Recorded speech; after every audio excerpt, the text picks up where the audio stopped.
Olá, seja bem-vindo à Sensory Class de hoje. Aqui eu te mostro passo a passo para você aplicar a análise sensorial, desde o planejamento até a tomada de decisão.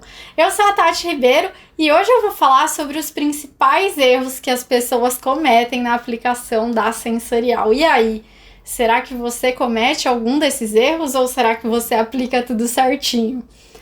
Bom, eu já vi esses erros na minha frente, já vi com os meus próprios olhos e por isso eu tô trazendo aqui. Não é nada que eu inventei, foram coisas que realmente aconteceram. E o que na minha percepção acontece com a sensorial, né? A turma vê a sensorial, às vezes participa como avaliador em algum teste e acha que é fácil, acha que é molezinha, que é só montar ali um questionáriozinho, entregar as amostras e pronto, acabou, o teste tá feito. Mas o que as pessoas não veem é todo o trabalho que você tem por trás da sensorial, né? Você precisa fazer um planejamento, você precisa aplicar o teste do jeito certo, você precisa fazer as perguntas certas e só sabe de tudo isso quem realmente se dedica a entender mais dessa ciência, né? Não é que ela seja difícil, não, sensorial não é difícil, mas a sensorial tem um processo. E quem não conhece a sensorial muito bem, acaba que aplica a sensorial sem seguir esse processo. E isso compromete seriamente a confiabilidade dos resultados obtidos. Essa ciência, ela pode te ajudar a potencializar seus resultados profissionais em pesquisa e desenvolvimento, em qualidade? Sim, com certeza ela pode, mas não fazendo sensorial de qualquer jeito e obtendo depois resultados que não condizem com a realidade, né? Porque aí você pode estar indicando um caminho, que é o caminho que o seu teste indicou e tudo mais, mas fazendo o teste do jeito errado, você vai indicar um caminho que vai dar ruim. Pode ser que você dê sorte e isso não aconteça, mas pode ser que você indique o caminho errado. E aí a responsabilidade é sua, né? Não dá pra você dizer, não fui eu que indiquei esse caminho. Você só vai atingir esse objetivo de potencializar seus resultados profissionais se você fizer tudo certinho, se você conseguir obter resultados que são realmente confiáveis, né? Para se tomar as melhores decisões. E aí, com certeza o seu sucesso, né, é fruto dessas melhores decisões que você direcionou, que você ajudou a tomar. Então eu vou listar aqui os principais erros que eu já vi por aí, né, quando o assunto é análise sensorial, e no final tem um que vocês já cansaram de me ouvir, talvez, não sei. Bom, vamos para a nossa lista dos principais erros aqui que eu observo quando as pessoas aplicam a análise sensorial. Primeiro erro é relacionado a delineamento do estudo. Vou começar contando um caso. Uma vez eu participei de um teste e esse teste era remoto, né? Como vem acontecendo aí nesse último ano, pelo menos. Eu participei desse teste remoto, então o link para participar da pesquisa ele era enviado para os participantes. E o questionário era no Google Forms, uma ferramenta excelente, que eu até dou a dica aqui das pessoas usarem, né? Gratuito e tudo mais. Até aí, perfeito, perfeitinho, teste ótimo. Só que eu reparei que era o mesmo link do Google Forms para todo mundo. Até aí tudo bem também, né? Mas a ordem de avaliação das amostras, em vez de indicar, por exemplo, quando ele enviou as amostras, né, a ordem era indicada no próprio questionário do Google Forms. E o que isso significa? Se todo mundo estava recebendo o mesmo link do Google Forms e se a ordem de avaliação das amostras era indicada no questionário, isso significa simplesmente que todo mundo daquele teste avaliou as amostras na mesma ordem. Ou seja, né? O delineamento do teste simplesmente não existiu. Mas e aí, né? Qual que é o impacto disso? Por que eu não posso apresentar minhas amostras na mesma ordem? Existem uma série de erros, de efeitos que influenciam nossas decisões, que influenciam as avaliações que a gente faz dos produtos E é para minimizar esses erros, para minimizar esses efeitos, que a gente entrega as amostras todas em ordem diferente para os avaliadores. Por isso que a gente tem que construir um delineamento. Por exemplo, né, o efeito de contraste é um desses erros que existem, né, que a gente precisa minimizar. Se eu tenho uma amostra boa e ela veio depois de uma amostra ruim, pode ser que a avaliação dessa amostra boa, seja ainda melhor do que se ela tivesse sido avaliada em outra posição. Por quê? Chegou uma amostra ruim, aí ela vai falar, ai, a segunda amostra chegou, será que vai ser ruim igual aquela primeira? E aí vai chegar a amostra, vai ser boa, a pessoa vai falar, ufa, não, essa aqui tá, olha, fantástica, se eu comparar com a primeira, então... E aí ela tende a dar uma nota muito melhor para essa segunda amostra. Tem também, não é só esse não, tem também o efeito de grupo, que é quando uma amostra que é boa, servida no meio de um monte de amostra ruim, ela tende a ser pior avaliada do que se ela tivesse avaliada sozinha. Então, você tá lá avaliando um monte de amostra, ai, amostra ruim, ai, mais uma amostra ruim, mais uma. Quando você recebe uma amostra boa, você vai falar o quê? Você vai falar, ai, mais uma amostra ruim. E você vai lá e avalia aquela amostra pior do que se aquela amostra estivesse sendo avaliada sozinha. Uma outra coisa que tem são, a gente chama de erro de tempo ou viés de posição, né? Porque a gente vai mudando, né? Durante a realização de um teste, digo avaliadores, né? A gente vai mudando, então na primeira amostra a gente estava ali naquela expectativa, uau, que legal, tô participando de uma pesquisa. Aí chega lá para a terceira amostra, ai, mas esse teste não acaba mais. Chega lá na quinta, você fala, pelo amor de Deus, ainda tem mais amostra. Então, a gente vai passando por momentos durante o teste, né? Então, aquela primeira amostra, pode ser que ela seja avaliada de um jeito diferente por causa de toda aquela sua expectativa. E a última pode ser que você tivesse já, sei lá, cansado, de saco cheio, e avaliasse ela também de uma maneira diferente. E aí, né, como que dá para achar que um teste é confiável, sabendo que esses erros existem, isso é fato, em sensorial a gente está sujeito a esses erros, então como que dá para achar que um teste é confiável, sabendo que esses erros existem, se você não adotou a principal medida para minimizar isso no seu teste, que é aplicar um delineamento corretamente. Não dá, né? Não tem como ter resultados confiáveis aí. E o delineamento não é algo difícil, né? A sensorial não é difícil. É algo relativamente simples. Mas se você nunca viu na vida, não sabia que tinha que fazer, você dificilmente vai chegar na conclusão de que você precisa fazer isso. O delineamento nada mais é do que entregar as amostras em ordens diferentes para os seus avaliadores. Mas tem uma lógica, né? Todas as amostras precisam aparecer nas posições todas o mesmo número de vezes, e a amostra que vem antes dela e que vem depois dela tem que aparecer nessas posições também o mesmo número de vezes. Então é algo super simples, mas que as pessoas às vezes não sabem ou se esquecem de fazer no planejamento do teste e que compromete seriamente a confiabilidade dos seus resultados. Então esse é um erro assim clássico que as pessoas que acham que sabem fazer sensorial cometem, né? Aí obtém resultados em que elas não podem confiar. Segundo ponto, gente, amostra. Eu já vi muita gente preparando amostra sem cuidado nenhum. E quando eu falo de cuidado, não é necessariamente aquele cuidado com segurança mesmo, né, do painelista, segurança da amostra. Eu falo de cuidados em relação a sensorial. Vamos de exemplo. Eu participei uma vez de um teste de biscoito, ou bolacha, como você quiser chamar, né? Participei de um teste de biscoito em que as amostras quebradas estavam sendo entregues.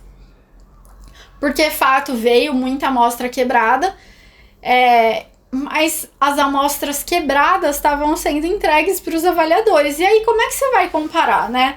Uma amostra ele recebe quebrada, a outra ele recebe inteira, a outra ele recebe toda esfarelada. Não dá, né? A gente tem que apresentar todas as amostras na mesma condição. E de preferência íntegras, né? Não dá para eu apresentar uma amostra quebrada. Talvez naquele caso, se realmente não houvessem biscoitos inteiros o suficiente, talvez fosse o caso de repensar, até porque como é que esse produto vai chegar no mercado depois, né? Não dá para seu consumidor ficar comprando biscoito quebrado. Se ele comprar uma vez vier quebrado, 2 vezes vier quebrado, 3 vezes vier quebrado, pode ser que ele não compre mais. Então, podia parar ali, voltar tudo para trás e resolver esse problema para depois retomar a sensorial? Podia. E é até um indicativo, né, de um problema que pode acontecer depois. Já fiz também teste de bebida. Gente, bebida é muito crítico, porque bebida tem temperatura, né? E aí uma vez eu participei de um teste onde cada um dos produtos estava em uma temperatura diferente. E não era diferente assim 1, 2 graus, era diferente de você realmente sentir que era diferente. Então isso é muito complicado também, isso afeta a avaliação tanto para o quente como para o frio. Então quando você tem teste onde de bebidas, por exemplo, de um chá, de um café, de um refrigerante que você tem que servir ou quente, né, como chá ou café, ou frio, como um refrigerante, um suco, tenha sempre um cuidado de você. Por exemplo, deixar as amostras na geladeira no dia anterior para que todas cheguem na mesma temperatura, controlar ali a temperatura das amostras com o termômetro para elas não variarem muito de temperatura entre uma e outra, e tomar esse cuidado sempre. Já participei também de teste. Ai, gente. Esse foi um dos primeiros vídeos que eu fiz pro Sensor Lab, então eu me lembro muito desse fato. Era um teste onde as amostras estavam identificadas com etiquetinhas coloridas, não era com código de 3 dígitos. E aí, né, a pessoa gosta mais de rosa, vai avaliar melhor a amostra rosa. A pessoa gosta mais de azul, vai avaliar melhor a amostra azul. A pessoa acha que dourado é chique, a amostra com a etiquetinha dourada, ela vai avaliar melhor. Então, cores não são uma boa forma de identificar as amostras. E às vezes é intuitivo até, né? A pessoa tá lá, nunca fez sensorial, vai fazer uma sensorial, o que ela faz? Eu vou colocar aqui uma marquinha de caneta vermelha nessa, azul nessa, ou tem as etiquetinhas coloridas mesmo, coloque etiquetinhas coloridas, mas, gente, não é legal usar etiquetinhas coloridas. Boas práticas da sensorial nos dizem que a gente deve identificar as amostras com códigos de 3 dígitos, tá? Mas cuidado também na hora de colocar esse código, por favor. Teve um teste que eu fiz que a pessoa colocou o código na embalagem, a embalagem era fininha, e aí a hora que ela foi colocar o código, isso marcou a amostra. A hora que você olhava para a amostra, você via assim riscado, sabe? O código numérico que a pessoa escreveu. E aí fica complicado, né? Imagina se você vai avaliar a aparência disso, né? Prejudica, tem um número riscado ali, é esquisito. Então toma cuidado. Se a amostra for muito sensível, coloca o número na etiquetinha, você cola uma etiquetinha lá. Ou então você pega uma caneta daquelas que tem a ponta macia, assim você escreve, não danifica a sua amostra. E assim vai, tem que ter super cuidado com a amostra, né? E esse é outro ponto super crítico, né?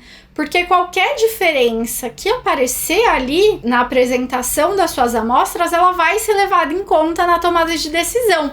Tudo influencia, né? E a gente precisa diminuir ao máximo as variáveis do nosso teste. Afinal, nosso objeto de pesquisa na sensorial são os produtos em si. E aí a gente procura minimizar todas as outras variáveis, né? E por que a gente faz isso? Porque todas as informações que a gente tem, elas são processadas consciente ou inconscientemente e fazem parte do nosso julgamento. Então, muito cuidado com isso. E então, se você não tiver esse cuidado com as suas amostras, se você não tiver esse cuidado em minimizar todas as outras variáveis que não o produto em si, isso vai te levar a resultados não confiáveis. Então, tenha sempre em mente que uma etapa super importante, falamos de delineamento, né, de planejamento, falamos de amostras, então uma etapa super importante também é uniformizar as suas amostras, apresentar as suas amostras em condições o mais próximas possíveis umas das outras, para a gente não ter outras variáveis afetando a avaliação. Gente, terceiro ponto, questionário e escala. E aqui é loucura total e completa. Eu já vi cada absurdo que não tá escrito, de verdade, né? Como é que você faz, né, um questionário de análise sensorial? Não é que simplesmente um dia você vai pegar, vai sentar na frente do seu computador lá, e aí você vai falar: bom, hoje eu vou montar um questionário. Vem, inspiração, vem que hoje eu vou montar meu questionário. Não é assim que funciona, não é um livro de história que você está escrevendo, é um questionário de avaliação baseado em ciência. Então, o questionário, primeiro que ele tem que respeitar a metodologia que você está aplicando naquele momento, né? Não adianta você misturar tudo, cada metodologia é uma metodologia, cada uma delas tem um questionário, tem perguntas que você tem que fazer. E misturar tudo não rola. Não rola mesmo. Não adianta você perguntar, por exemplo, no mesmo questionário, o quanto que a pessoa gosta de um produto, depois qual a intensidade do atributo X. São metodologias diferentes, cada método tem o seu espaço, cada método tem também o tipo de avaliador que você tem que chamar, e aí não adianta também você perguntar a intensidade de um atributo para um consumidor, numa escala realmente de intensidade, né, numa escala do ideal, e você perguntar a aceitação por um painel treinado. Isso não faz sentido. Então, os questionários têm que sempre respeitar os métodos e cada método vai ter ali as questões, os modelinhos de questão que geralmente se aplica nesse método. É por isso que a gente usa sempre mais ou menos a mesma estrutura de questionário em cada método, né? Porque aquilo não brotou do nada, não foi a inspiração de quem montou o questionário. Essas escalas, elas foram desenvolvidas por pesquisadores, elas foram validadas para depois elas poderem ser usadas, né? Então, não dá para você simplesmente inventar uma escala hoje e aplicar no seu teste. E tem gente que faz isso, sim. Uma coisa que eu cansei de ver foi escala desbalanceada, que tinha mais ponto positivo do que ponto negativo. E aí você vai me falar, tá, mas e aí, qual que é o problema disso? Aí, imagina que você tem uma porcentagem maior de respostas, né, nos pontos positivos. Vamos supor, 3 pontos positivos, 2 negativos. Você tem uma maior porcentagem de marcações ali nos 3 pontos positivos. Será que essa porcentagem maior é porque as pessoas realmente gostaram do produto, ou será que é porque tinha mais pontos positivos na escala, né? Jamais vamos saber, não tem como a gente saber isso. A escala hedônica, aquela que a gente usa para teste de aceitação, também é uma briga. Um monte de gente já veio no meio do teste assim me falar: ai, mas essa escala é esquisita, né? E aí, às vezes, quando a pessoa vai aplicar aquele teste por conta, ela fala: eu vou mudar essas palavras aqui, né? Ela pode ser esquisita, mas ela é válida, ela gera resultados confiáveis, então não adianta querer usar de outro jeito. Se você não concorda com a escala, se você acha realmente ela esquisita, o que você faz? Você monta seu projeto de pesquisa, você propõe uma nova escala e você valida ela da forma como ela precisa ser validada para ser aplicada. E aí, perfeito, aí você vai usar a sua escala. Se não, não vale a pena ficar mudando escala que já existe sem validação. Isso não gera resultados confiáveis. E tem aquela turma também, né, na escala hedônica, principalmente, que sai cortando ponto fora dela. Porque a original tem 9 pontos, né? Tem muita gente, tem muita empresa que gosta de usar de 7 pontos. Mas, gente, tem gente que corta até mais e chega em escala hedônica de 5 pontos. Só que abaixo de 7, ela começa a perder a capacidade de discriminar entre as amostras, né? E isso com certeza reflete nos seus resultados. Aí, além da questão de aceitação, tem também questão do tipo kata, que é aquela check all that apply, significa em inglês, marque todas as que se aplicam. Gente, kata tá uma bagunça. Por quê? Ele é um método que tá na moda, vamos dizer assim. Todo mundo tá querendo usar a questão kata. E esse método, ele parece realmente molezinha. É só você listar ali um monte de palavras e a pessoa marca todas as que se aplicam naquele seu produto. Só que não é tão simples assim quanto parece se aplicar a metodologia kata. Não adianta só você listar coisas. Você tem que listar coisas que as pessoas vão entender. Porque se as pessoas não entendem a palavra que tá ali, as palavras que estão ali na lista, elas não vão marcar as palavras que elas não entenderam. E aí você nunca vai saber, será que elas não marcaram porque aquilo realmente não caracteriza a sua amostra? Ou será que elas não marcaram porque não entenderam? Então, essa seleção de palavras para um kata, ela tem que ser super cuidadosa, né? Uma outra coisa comum no kata, né? Termo que significa mais de uma coisa ao mesmo tempo, né? Vai clarear, calma. Cada termo que você coloca ali no kata, ele tem que significar uma coisa só. E aí eu me lembro muito de um teste que eu fiz, que ele tinha uma opção no kata que era textura leve / cremosa. Mas caramba, é leve ou é cremosa, né? Muito difícil. É uma opção que eu não marquei, porque pra mim textura leve é uma coisa, textura cremosa é outra coisa. E aí, como fica, né, esse termo nesse kata? Será que as pessoas marcaram? Será que as pessoas não marcaram? E mais, né, se as pessoas marcaram, esse termo é relevante no fim das contas no seu projeto, o que isso significa? Textura leve ou textura cremosa? Não saberemos, né? Cada um, na verdade, deveria aparecer como um item separado da lista kata, né? Porque são coisas diferentes. Eu mesma não marquei. Não marquei em nenhum dos produtos esse termo. E uma coisa que é mega esquecida também no kata é que você precisa randomizar os termos. Você precisa trocar a posição desses termos. Para cada avaliador e para cada amostra, essas palavras elas precisam aparecer em uma ordem diferente. Isso é para forçar a pessoa a ler mesmo todas as palavras e ela não ficar viciada em marcar sempre a mesma coisa. Senão ela sabe mais ou menos onde é que tá ali a palavra que ela quer marcar e ela vai direto sem ler outras que ela poderia marcar também, né?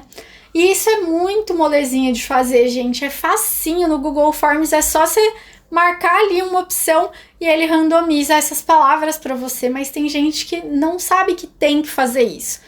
Às vezes até sabe executar, né? Sabe colocar isso para acontecer no Forms, mas não sabe que tem que fazer. E aí fica muito complicado, né?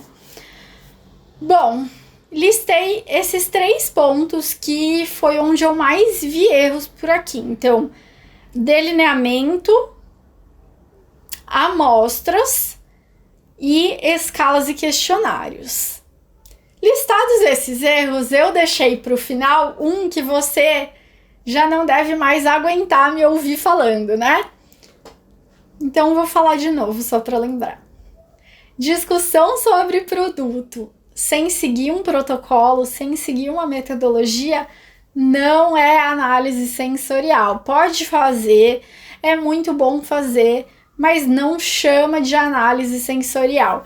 Pode tirar isso da sua cabeça, pode tirar isso da cabeça das pessoas também, porque isso desvaloriza o seu trabalho e aí contribui para todo mundo achar que sabe aplicar análise sensorial e aí sai cometendo esse monte de erro. Então, isso é crucial, não chama isso de análise sensorial, por favor. E aí eu quero que você comente aqui, Você já viu alguém dizer que sabe aplicar sensorial e cometer erros como esses? Que erros você tem visto por aí? E se você tiver, claro, alguma dúvida sobre esse conteúdo ou alguma sugestão, é só deixar seu comentário que eu vou adorar saber. E a gente se vê no próximo vídeo. Até lá!